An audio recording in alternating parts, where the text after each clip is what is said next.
India చుట్టూ మొత్తం చూసారంటే యుద్ధం జరుగుతుంది. అసలు రష్యా ఉక్రెయిన్ అయిపోయింది, 2.5 years అయిపోయింది. రోజుకి 20,000 30,000 మంది చనిపోతున్నారు. నెక్స్ట్ ఇజ్రాయెల్, గానా ఉంది, అదే సేమ్.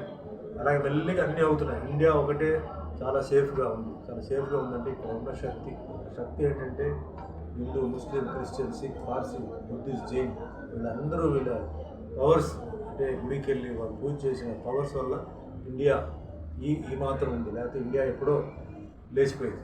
ప్రపంచం మొత్తం ఉంది. భవిష్యత్తులో కూడా వరల్డ్ వార్ కూడా రాబోతుంది. అందరూ మనం ప్రిపేర్డ్గా ఉండాలి.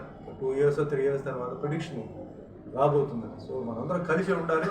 భారతీయులు మనందరూ కలిసి ఉండాలి. సో ఇదే సందర్భంలో వన్స్ అగైన్ అమీర్ జాన్కి బెస్ట్ విషెస్, ఆయన మిస్సెస్ కూడా బెస్ట్ విషెస్, స్కూల్ టీచర్స్కి అందరికీ బెస్ట్ విషెస్. అండ్ మీ అందరికీ ఈరోజు వచ్చినందుకు మీ అందరికీ పేరు ధన్యవాదాలు చెప్తూ thank you once again all the best. Bhanuchandra గారు మంచి ఫ్రెండ్ అని చాలాసార్లు చెప్తున్నారు. అవునండి, భానుచంద్ర నాకు తమిళ్లో నేను 77లో ఆయన్ని కలిశాను. 77, 78, 79 తమిళ సినిమాలో నేను హీరోగా ఆయన విలన్గా యాక్ట్ చేస్తే తనే నాకు తెలుగులో హీరో ఇది బెటర్ రా అని చెప్పి తీసుకొచ్చి ఇద్దరికి లాంటి సినిమాల్లో అట్లా భరద్వాజ దగ్గర పరిచయం చేశాడు. అప్పటి నుంచి నాకు మంచి మిత్రుడు. నాకు సినిమా ఇండస్ట్రీలో మంచి ఫ్రెండ్ ఎవరు ఉన్నారంటే నాకు భానుచంద్ర. ఎందుకంటే అప్పటి నుంచి నాకు ఫ్రెండ్ కాబట్టి నా కష్ట సుఖాలని మేము మాట్లాడుకుంటాం.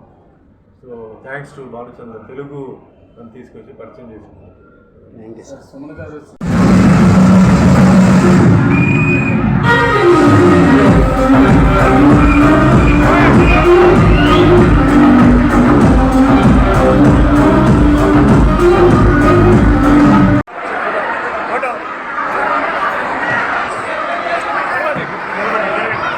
దయచేసి అందరూ కూర్చోండి. స్టేజ్ మీదకి వస్తే అందరికీ కనిపిస్తుంది.